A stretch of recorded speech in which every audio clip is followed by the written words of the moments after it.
All right, let's get started with this next session.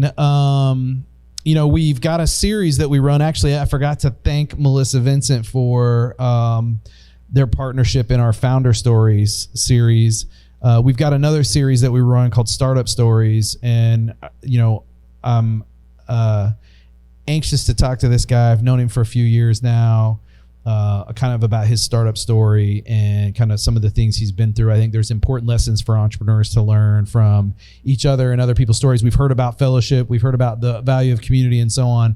And I think there's value in these stories. So I'm joined today by Luke Einsel. Luke is the founder and CEO of a company called Zubr. I think this is, I'm anxious to hear about like where you're going with the new company and what you're up to now. But I want to start a little bit. I want to go back. I want to go back in time a little bit and talk about, where I first met you and kind of what you're up to at the time. I don't know if you remember this or not, Luke, but we first met on the roof of Wonder Bread Lofts. I think it was an OZ summit. It was an Opportunity Zone summit that Kaufman had been putting on. You remember that? I do. Yeah. Vividly. That would have been 2017 or 18. 2018, in fact. Yeah. And you were there. And I first heard the name of your startup and thought, and it was a brilliant marketing move by your part. I heard the name of your startup and I was like, I got to meet this guy. So what was the name of the company? Thirsty Coconut. Thirsty Coconut. Like, who doesn't want to meet the founder and CEO of a company called Thirsty Coconut, right? For sure. So what tell us a little bit about Thirsty Coconut. Tell us a little bit about your story there. Oh boy. So I didn't know any better. I had just graduated college around 2012 and the recession was kind of towards its end. Things weren't very good. I watched a lot of friends and family struggle to get hired around that time. And I was an English major. So I kind of looked at my job prospects and said, like, boy, it's going to be a lot of famine coming out. Nobody was really excited about an English major. But I think it was my last semester, I got really interested in business through some of my English literature and just said, I think this is what we're going to do. I'll just start a business. I have no idea what I'm doing. I went to the business department and said, I need somebody that's going to help me launch a business in the next 6 months. And I found a wonderful marketing professor that said, I love your energy. I love that you don't know anything. And let's hop into it. We ended up going to a business plan pitch competition at Wichita State. Somehow we made the final 16. It was really rough. But was the idea around Thirsty Coconut? So that was okay. So you were pitching the business you eventually ended up running. Yeah. So it was all graduate students, and here I am, like this undergrad that's not even a business major. I've never taken a business course, and I just said, like, we're just going to do it, and got in the final 16. Didn't make it past that. And graduated college, and within 2 weeks I was up and operating out of a retail concept. And the concept was a frozen drink stand in Oak Park Mall. KC Star picked it up. I don't even know if the article's still there, but it was a fun concept, but I got a really quick lesson in what not to do, especially from Overland Park moms that told me, your product is horrible for our kids. You shouldn't be selling this. It's got way too much sugar. Here's what your product needs to look like. And I took that advice and went to the next iteration. I did do some things while I was working on that. I started renting machines for party rentals around Kansas City.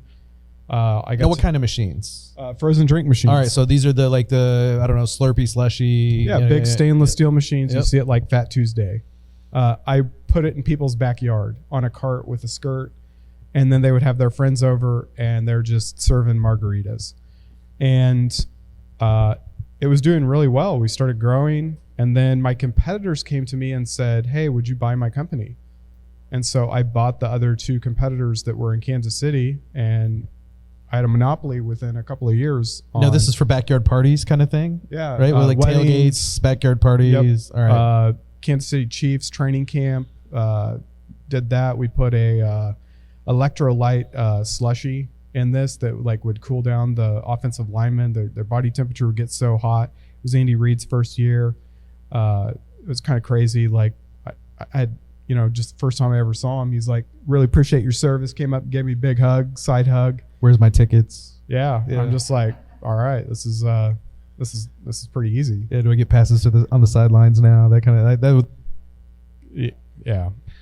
It sounds like you learned very early on. The delivery model works. The machines were great. The delivery model worked, but the ingredients were the issue. But the ingredients were really easy to change.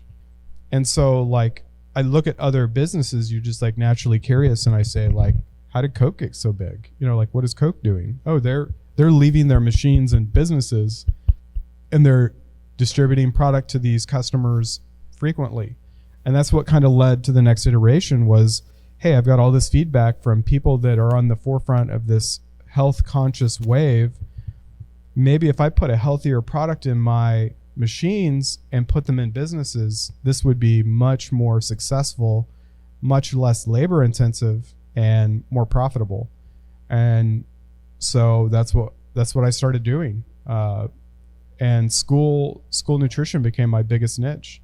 We started putting 100% fruit juice in frozen drink machines, and did a couple of pilots, 4 school districts in Kansas, and word of mouth took off. And then it became time was my biggest resource. I cannot run two of these businesses at the same time, especially when one is a massive time suck. I have to pick who lives and who dies. Right. And so as an entrepreneur, as a product guy, I'm thinking cost of goods sold all day long. So you move towards a healthier product, but what did that do? Like, how did you source the ingredients for that product? Like without, and you're talking about putting it in schools, you can't turn around and, sell it for $15 a pop kind of thing. Yeah. So you got to get the supply chain down really well. And I got it down to the point that we were selling retail to the kids at $1 for an 8-ounce serving, which blew everything else out of that price point. The engagement was incredible. The schools had about a 50% margin at that price point, and I had about a 60% margin. So it was a tremendous margin on it. The biggest problem I had was CapEx, the equipment. The equipment themselves, yeah. Yeah, because you're paying a couple $1,000s per machine. It takes X amount of months to recoup that cost. So it really puts a cap on how fast you're going to be able to grow unless you can raise money. So the raise money equation was one answer, and but the sourcing of the equipment. So, you could go get new, right, and source new equipment and pay new equipment. You know where I'm going with this, man. This is one of my favorite entrepreneurial stories ever. Or you could go find, used equipment that could be repurposed. So that's what you ended up doing, right? Yeah. So we started finding that. So let me back up a little bit. So the one thing I had to do was sell one of the companies. So I sold the rental company. Okay. And said, put it in somebody's hands that is going to have the passion to run this company and have fun with it. And then how do you stretch your money further, right? If you go buy stuff at a retail store, you're paying the maximum markup. If you go buy stuff used or secondhand, it's kind of like clothing. You're going to get a significant discount. It's the same thing. It's still a shirt, right? You may know it. Your friends aren't going to know it. So it's the same thing with equipment. I'm going to go buy this stuff from people that are selling it. I'm going to find corporations that have a lot of these machines. And we started buying from Quick Trip, Boyd's Coffee up in Portland. We bought all their equipment out. And we started a refurbishing program in Lewisburg, Kansas, which was our first warehouse. It was like our fourth location. And so I'm like hiring people locally. We're going through these machines. We're refurbishing it. How many years are you into the company by now? 2000, it would have been 4 years. Okay, so you're 4 years in. You've got 3 or 4 locations, and now you're starting to refurbish machines. Yeah, and I wasn't able to raise money. It like just wasn't an exciting concept. But the crazy thing is, I found this bank that was like, we'll loan you $250,000. You got a great concept. You got great margins. I had no idea how to read a P&L. I've never been so embarrassed in my life when I was asked direct questions by this bank president, and I was like, I don't even know what he's talking about. And you learn really quick from embarrassment what their lingo is, what they're looking for, and which leads into the next thing. We bought all the used equipment we could across the country. There was really nothing left to buy. And out of the blue, in about 2017, one of my biggest customers was pushing us into about an 8-state area within school districts. And so we have install teams that are installing equipment across these states. We are doing regular distribution, about every 2 weeks to a lot of these school districts, and they're running out before we can get to them. I mean, it was a really exciting time, but my biggest pain point was I was getting extreme pressure from my biggest customers to grow faster. We need this uniform across all of our schools that we're managing, and if you don't, it was really painful. And so I really had to come out of like this Hail Mary. I either had to raise like $5 million, plus, or I had to like find a creative way to bridge the gap. I'm guessing you went the creative path. Of course. All right. That's more fun. Yeah. So around that time, I got contacted by 7-Eleven in Mexico that was liquidating 3,200 convenience stores in the entire state of Mexico. And I had no money to pay for it. And we struck a deal. And I ended up buying every machine out of Mexico that they had. We consolidated all the equipment to Monterrey, Mexico, in a massive warehouse. And then we rented a train from Mexico to Kansas City.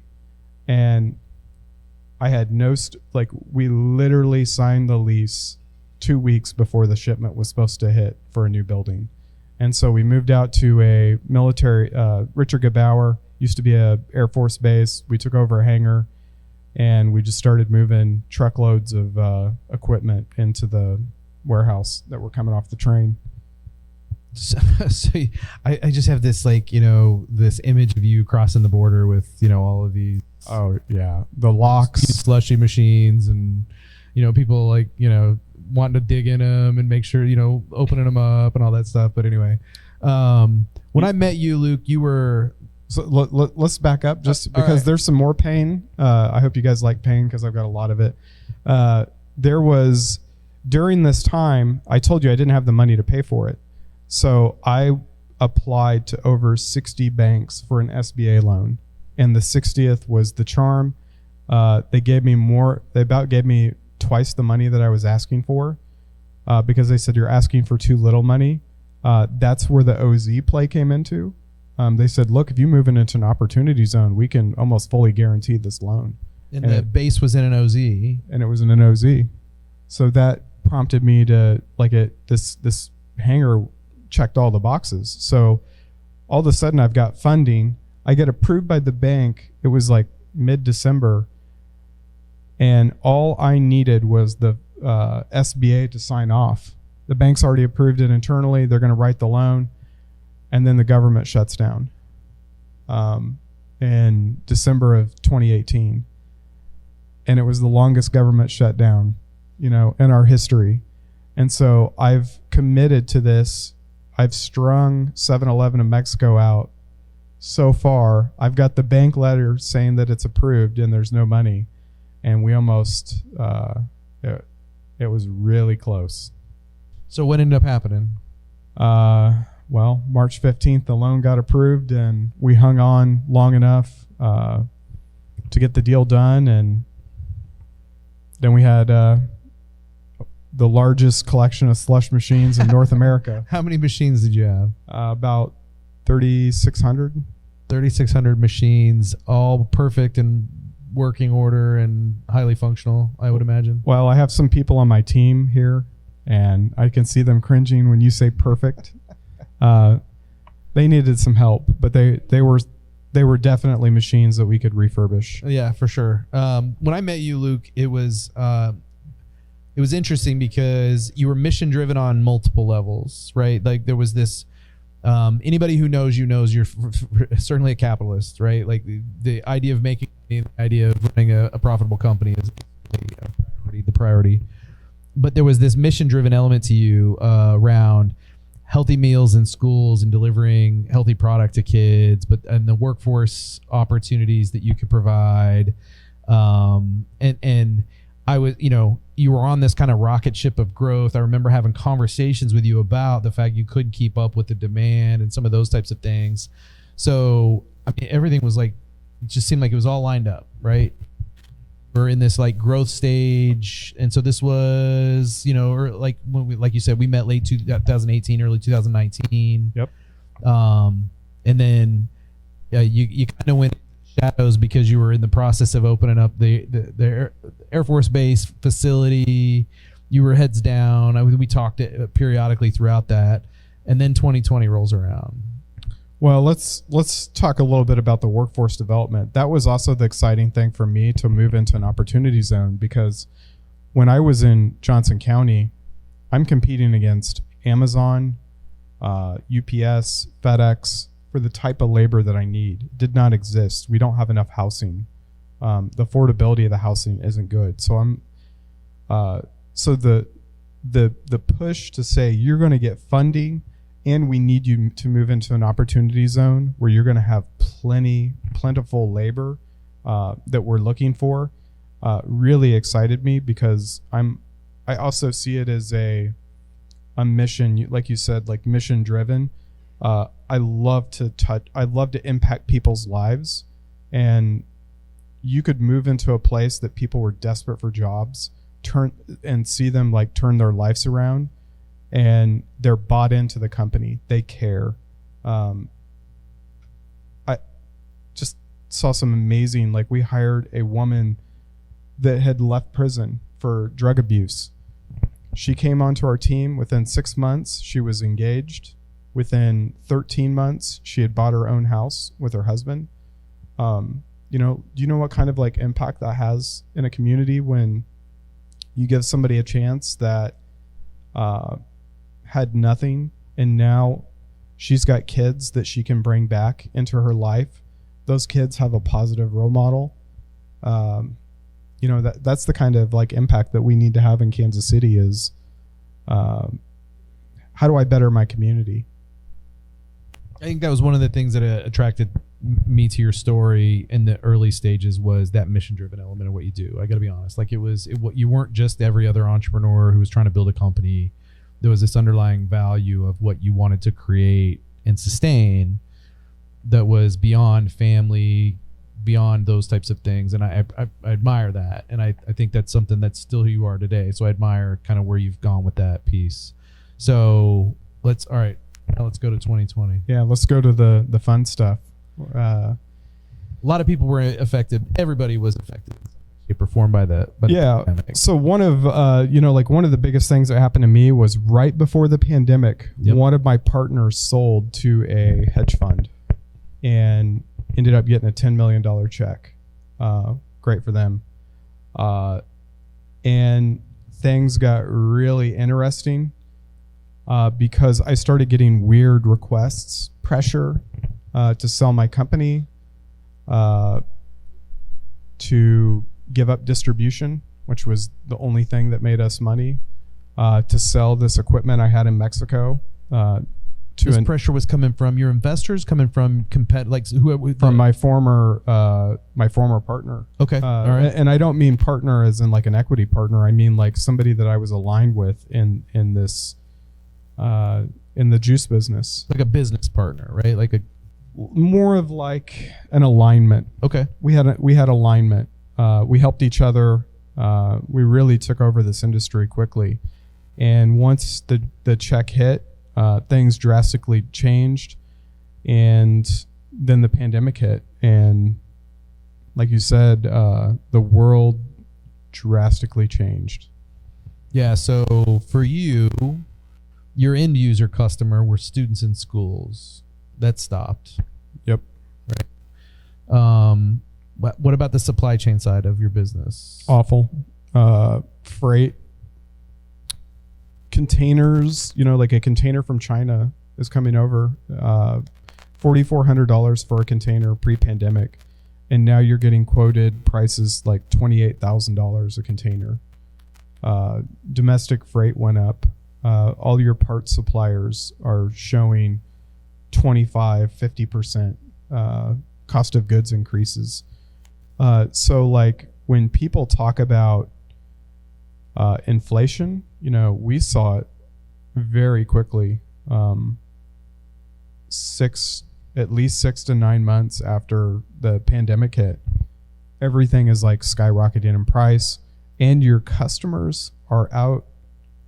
You can't serve your customers. We were kind of lucky that the pandemic hit in the middle of March, and then you move into the summer season. We're used to having the summer off, Right. and then we're just hopeful that August school's going to come back to normal. And then you've got all these other ancillary problems, shortage of teachers, shortage of food service workers, shortage of everything. And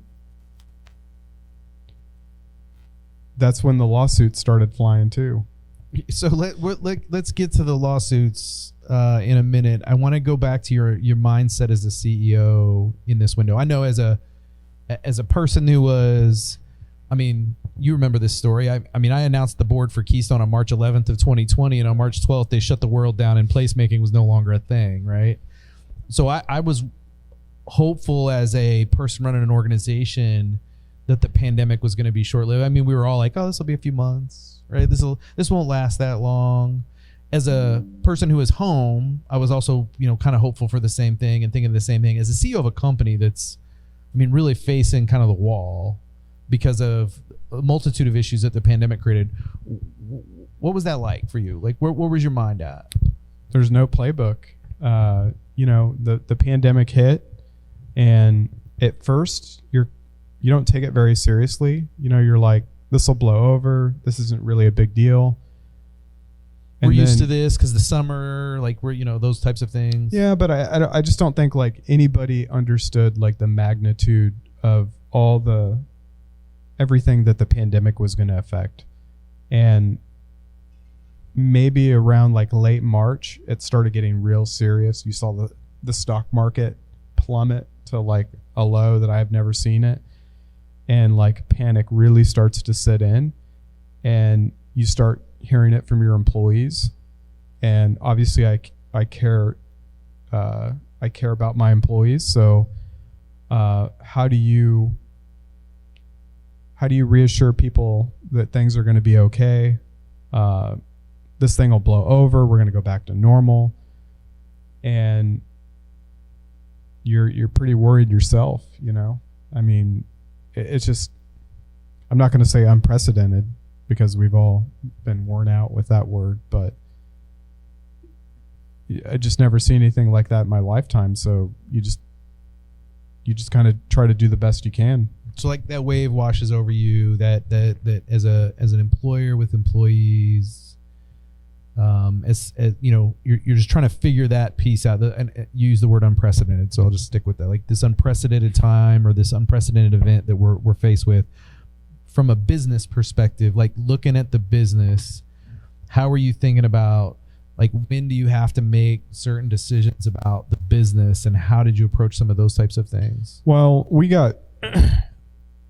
so the crazy thing is like in my mind, we weren't going to slow down. That is kind of crazy, actually. Yeah, I just thought like we're going to get this under control. I'm going to trust the system. Like schools are such a fundamental part of our kids' lives. School has to come back. Like I couldn't imagine virtual learning, at the time. I don't think virtual learning happened until after that summer. They tried, I think, that first year, but this summer was when they really started to try to figure it out. You're right. Yeah. So I just thought, we're going to take a break. We're going to take an extra couple months break. Things are going to come back to normal. Schools are going to reopen as normal. There may be a delay, but we need to get in ourselves. We need to get prepared to be in the position to really take advantage of when the world comes back to normal.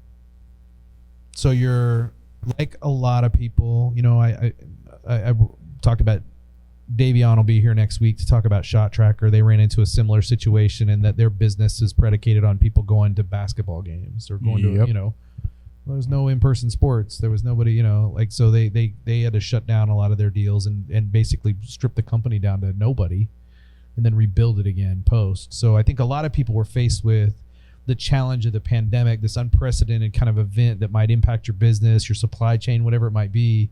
Then there was like the sucker punch. So let's talk a little bit about that. Yeah. So when I mentioned like this affiliate of mine sells his company, well, the pandemic hits them too. They have to change, and they turn their people, they change their job duties. A lot of these people in the company that I knew, they changed them into coffee salesmen. They'd never sold coffee in their life. They didn't have relationships with C-stores. And, I just kind of went on, and that was that. And then I start, you build relationships with people in your industry, people, and some of these salespeople are calling me saying, hey, things are really bad over here. I do not like my job. I'm not getting treated the same. The culture's changed. I'm not making any money. Could I come and actually one of them got fired from his job. And so he calls me and says, hey, can I work for you? And I said, absolutely. You're like one of the best salespeople I've ever met in my life.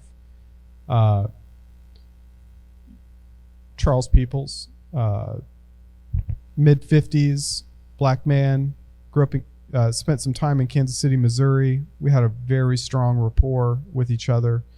I mean, literally, this guy, I never met anybody that didn't know this guy. He just had such a personality. I see some people that know Charles in this audience that are smiling because, he's just larger than life. And of course I'm going to help this guy. He just got fired from his job. I know what kind of talent this guy has. Come work for me. And then I start getting cease and desist letters that he's illegally working for me from his former employer. I'm like, you guys fired him. You're going to send me a cease and desist letter? It's more comical than anything. And so what happened, what happens in an organization when you change the culture? There's going to be other people that are unhappy. And I start getting calls from other salespeople that are like, this is terrible. Please, we know what kind of person you are. We would rather work for you. All right, come on. So what does that do? That accelerates our growth plan. I've got more mouths to feed. I've got hungry salespeople, and I've got a bunch of equipment in a warehouse. So this is kind of serendipitous. So what did I do? I went and started signing leases in the middle of the pandemic. People are fearful. The economy is going to fall apart. Now I've got a warehouse in California. I've got a warehouse in Arizona. I've got a warehouse in Houston, Texas, in Dallas, Fort Worth. We're primed to grow, and then we sign a distribution contract with a publicly traded company to distribute all their juice products into schools nationally. And so things are looking really up. And that lasted for about 2 months. When did you make the transition from Thirsty Coconut to Smart Beverage? So we changed the name after we sold the rental company. Okay. All right. So that was early on. Okay. Yeah. So we changed. So what we did is like, look, Thirsty Coconut was a fun name. I didn't know what I was doing. It's perfect for a rental company, but this does not I had too many schools, parents asking, do you have coconut products in your juice? Because my kid's allergic to tree nuts or whatnot. So we changed our name. You go with the big generic smart beverage, right? It tells you, hey, it's a smarter beverage. Make your kids smarter. That's right. Drink this. So you get a lot less questions. It's easier to conduct business. But yeah, we signed this big deal, and then I get sued. I get sued from a company I've never talked to. So this isn't is this the cease and desist has now escalated, or is this a different? Yeah. Okay. So then out of the woodwork, Ronico Coffee out of St. Louis, Missouri sues me. I've never spoken to these people in my life. Never had a conversation. They were wanting to have a meeting about me possibly distributing some of their products, and they canceled it. And so they sue me, but then they also sue all the employees that came over. The one they fired, the other salespeople that didn't like their environment, that were selling coffee for them, that had coffee non-competes. I don't think you guys have ever heard me say I sell coffee in this entire presentation, because I don't, and I never wanted to. And I got sued by a coffee company in Houston, Texas.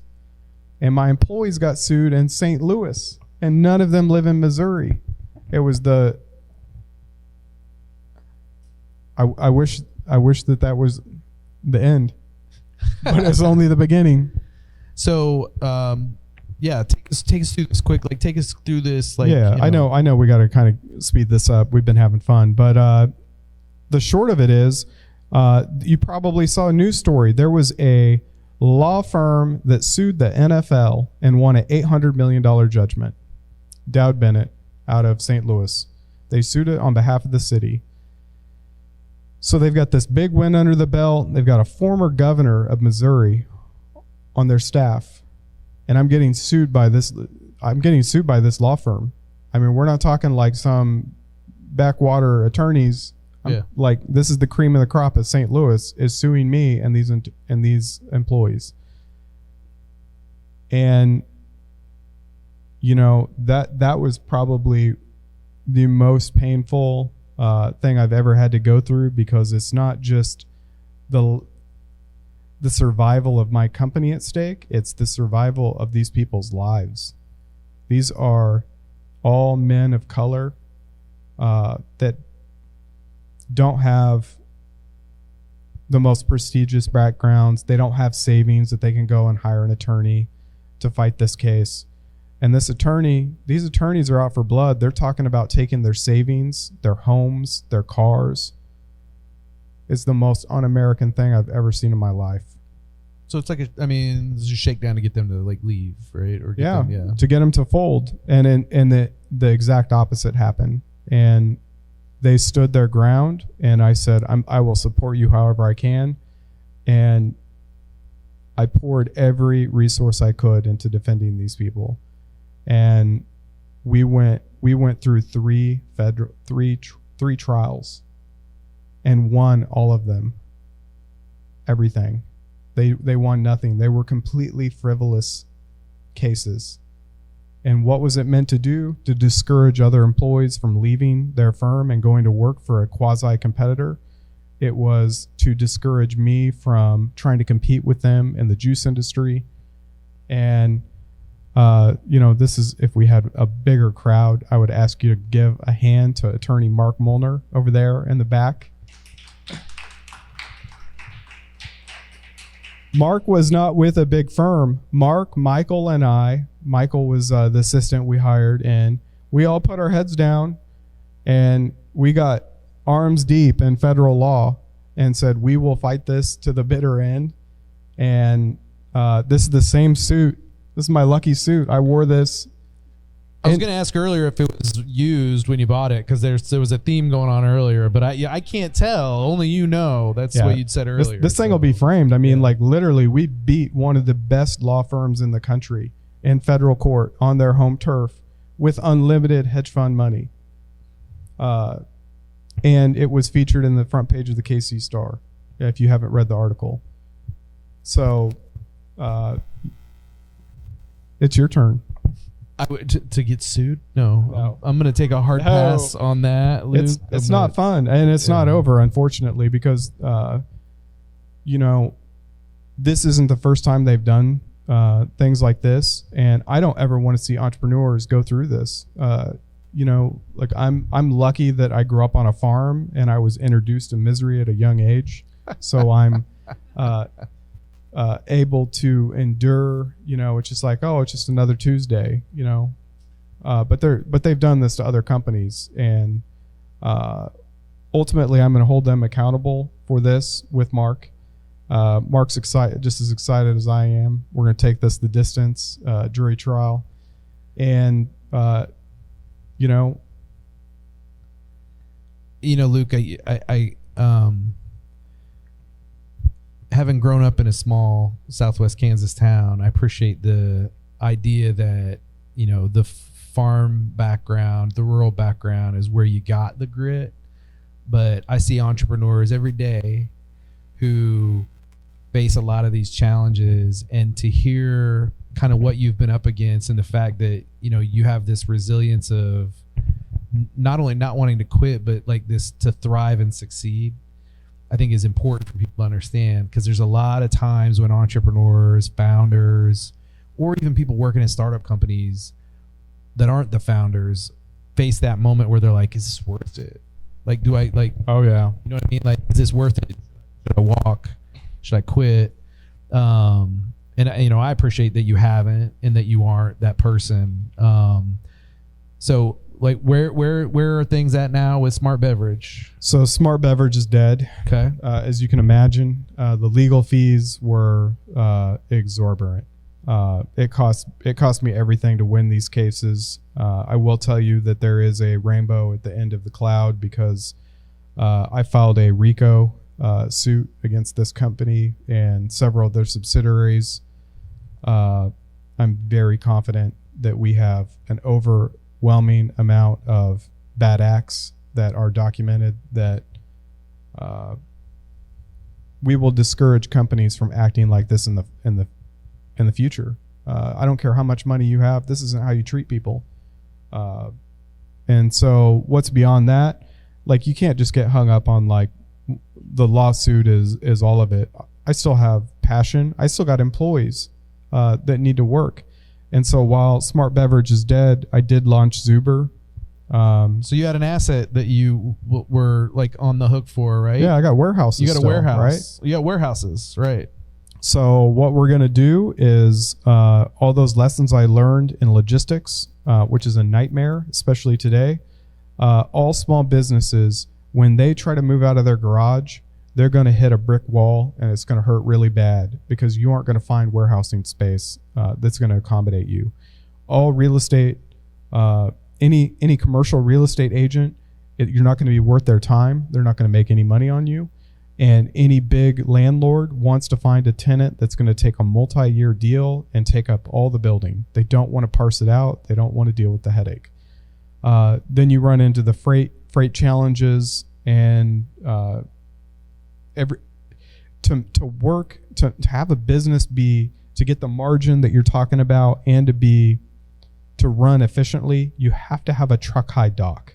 You have to be able to back a 53-foot semi up into your building, take a forklift in there, efficiently unload it, and have staff there that are ready at all times to take these trucks. So what we're going to do is take the assets, take the experience, take the team I have, and fractionalize our warehouse to where we can put 60 small businesses in one warehouse.